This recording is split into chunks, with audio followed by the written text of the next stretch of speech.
Elle avait reconnu que son patronyme pourrait l'aider. Marie-Caroline Le Pen, parachutée en Sarthe à la surprise générale, pourrait bien réussir sa mission, faire basculer la 4e circonscription à l'extrême droite. Lors du premier tour, elle sort en tête avec 39% des voix. Et on m'a demandé de venir, je l'ai fait avec plaisir, je suis une militante. Cela dit, donc c'était un parachutage plutôt accueillant, que jamais les gens sur le terrain ne m'ont reproché. Et puis vous savez, il vaut mieux avoir quelqu'un qui n'est...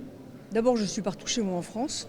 Je suis étonnée que ma concurrente LFI trouve ça épouvantable que je vienne, alors qu'eux sont prêts à ouvrir les frontières et à installer des migrants dans tous les villages. La candidate du Rassemblement national sera opposée à la députée sortante LFI, Élise Le Boucher, candidate sous la bannière Nouveau Front Populaire et qui a obtenu 26% des suffrages exprimés.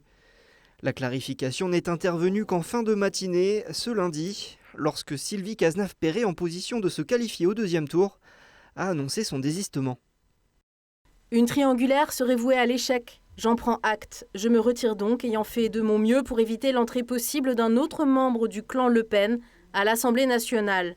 J'ai confiance en mes électeurs pour voter selon leur cœur. Je l'aurais fait sans hésiter si j'avais été troisième, et d'ailleurs c'est ce que feront les candidats du Nouveau Front Populaire sur le département. Et même ceux qui ne sont pas au second tour et qui finissent troisième appellent à faire barrage au Rassemblement national. J'appelle aussi les gens à aller voir ce que moi j'ai fait à l'Assemblée, ce que j'ai fait sur mes réseaux, comment je suis une élue de proximité et de terrain qui porte leurs préoccupations, ce que ne fait clairement pas le Rassemblement national, et que face à la colère qu'ont les gens face à ces 7 ans de politique, c'est la colère et le désarroi qu'il y a un autre possible avec le Nouveau Front Populaire. Car la circonscription paraît porteuse pour le Rassemblement national. En 2022, Élise Le Boucher ne l'avait remportée que par 87 voix d'écart, déjà face à un candidat d'extrême droite.